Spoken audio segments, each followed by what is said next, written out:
Alô, alô, Joana Duarte a falar-vos diretamente de Lisboa para continuar com o meu compromisso diário, com o meu hábito de leitura convosco, dia 3 de Os Segredos da Mente Milionária. Então, vamos lá. Ontem tínhamos ficado no processo de manifestação. Então, o processo de manifestação diz o seguinte princípio, tem por base o seguinte princípio de riqueza. Pensamentos conduzem a sentimentos, sentimentos conduzem a ações, ações conduzem a resultados. O modelo financeiro de uma pessoa consiste numa combinação dos seus pensamentos, dos seus sentimentos e das suas ações em questões de dinheiro.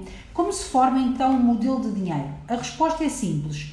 Constitui-se fundamentalmente pela informação ou pela programação que a pessoa recebeu no passado, sobretudo enquanto criança. Quais foram as fontes primárias dessa programação ou condicionamento? Para a maioria de nós, a lista inclui pais, irmãos, amigos, figuras de autoridade, professores, líderes religiosos, os mídia e a cultura, só para mencionar alguns elementos. Vejamos a cultura. Sabemos que algumas sociedades têm formas próprias de pensar sobre o dinheiro e de lidar com ele, enquanto outras o fazem de modos diferentes. Acha que a criança já sai do ventre da mãe com as atitudes formadas em relação ao dinheiro ou que é ensinada a lidar com ele? Acertou, qualquer criança é ensinada a pensar e a agir no que diz respeito à coisa financeira. O mesmo é válido para si, para mim e para todas as pessoas. Fomos ensinados a pensar e a agir de determinada maneira no que se refere ao dinheiro. Esses ensinamentos transformaram-se no condicionamento, composto por todas as respostas automáticas que nos conduzem ao longo da vida, a menos, é claro, que sejamos capazes de intervir e de rever os princípios sobre o dinheiro que temos na cabeça. É exatamente isso o que fará ao longo da leitura deste livro e é isso mesmo que venho ensinando a milhares de pessoas nos meus seminários. Já aqui disse que os pensamentos conduzem aos sentimentos, os sentimentos conduzem às ações e as ações conduzem aos resultados. Este é o momento de levantar uma pergunta interessante. De onde é que vêm os nossos pensamentos? Porque pensamos de modo diferente uns dos outros. Os nossos pensamentos têm origem nos arquivos de informação que guardamos nos compartimentos de armazenamento da nossa mente. Mas de onde parte essa informação? Da nossa programação passada. É verdade, o nosso condicionamento determina todos os pensamentos que surgem na nossa mente. Por essa razão lhe chamaram mente condicionada.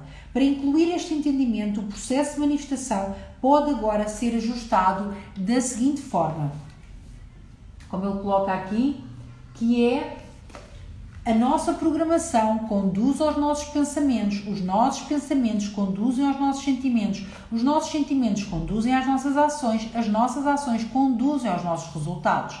Mudando a programação, damos o primeiro e indispensável passo para modificar os nossos resultados. E como é que ocorre o condicionamento? É estabelecido de 3 maneiras principais em todos os campos da vida, inclusive no do dinheiro. 1. Programação verbal, o que ouvíamos na infância. 2. Exemplo, o que víamos na infância. 3. Episódios específicos, que experiências tivemos na infância. Uma vez que é muito importante que entenda os 3 aspectos do condicionamento, vou analisar cada um deles mais a fundo. Na parte 2, aprenderá a recondicionar-se para obter riqueza e sucesso. 1. A primeira influência, programação verbal. Na infância, que frases ouvíamos relativamente ao dinheiro, à riqueza e às pessoas ricas? Provavelmente algo deste género. O dinheiro é a fonte de todo o mal, mais vale amealhar. Os ricos são os gananciosos, os ricos são os criminosos, os ricos são os desonestos. É preciso é preciso penar muito para ganhar dinheiro. Não se pode ser rico e crente ao mesmo tempo. O dinheiro não cai do céu. O dinheiro fala mais alto. Os ricos estão cada vez mais ricos e os pobres cada vez mais pobres. Isto não é para o nosso bico. Não é qualquer um que pode ser rico. O que se tem nunca é o bastante. E a infame frase, não temos dinheiro para isso. Na minha casa, sempre que pedia dinheiro ao meu pai, ele respondia aos brados: achas que eu sou feito de quê? De dinheiro? E eu ria-me e dizia-lhe: então não era bom que assim fosse? Eu pegava num braço, numa perna e até mesmo num dedo teu. Ele nunca se riu. Esse é o problema. Todas as frases que ouvimos sobre dinheiro quando éramos crianças ficaram marcadas no nosso subconsciente, como parte do modelo que nos governa a vida financeira. O condicionamento verbal é extremamente poderoso. Por exemplo, um dia o meu filho Jesse, então com 3 anos, veio a correr até mim, todo animado, e disse-me: Papá, vamos ver o filme das Tartarugas Ninja. Está num cinema aqui perto. Juro que não fazia a menor ideia de como aquele pedaço de gente já podia ser craque em geografia. 2 horas depois, obtive a resposta ao visionar o anúncio do filme pela televisão. A frase final dizia: já em exibição num cinema perto de si. Tive outro exemplo da força do condicionamento verbal através de um dos participantes no seminário intensivo da mente milionária. Stefan não tinha qualquer problema em ganhar dinheiro. A sua dificuldade era realmente em manter esse dinheiro. Por alturas da sua inscrição no programa, embolsava mais de $800.000 por ano. O mesmo resultado dos 9 anos anteriores. Apesar disso, ainda passava por dificuldades. Stefan arranjava sempre uma maneira de gastar o dinheiro, emprestando ou perdendo em maus investimentos. Fosse qual fosse a razão, o seu património líquido era ainda igual a 0. Contou-me que quando era menina, sua mãe costumava dizer: os ricos são gananciosos. Eles lucram com o suor dos pobres. Devemos contar com o suficiente para viver. Mais do que isso é cobiça. Não é preciso ser-se um Einstein para perceber o que se passava no subconsciente do Stefan. Não era de admirar que estivesse falido, uma vez que fora verbalmente condicionado pela mãe para acreditar na ideia segundo a qual os ricos são gananciosos. Consequentemente, a sua mente ligava as pessoas ricas à ambição desmedida, que é evidentemente má. Uma vez que ele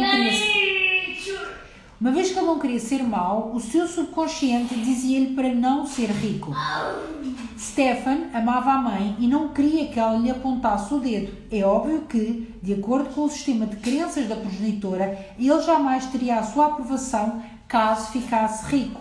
Assim, a única coisa que podia fazer era livrar-se de todo o dinheiro que excedesse o estritamente necessário para o seu sustento. De outra forma, estaria a ser ganancioso. O leitor deve estar a pensar que entre possuir a riqueza e ter a aprovação da mãe ou de quem quer que seja, a maioria das pessoas escolheria ser rica, nem pensar.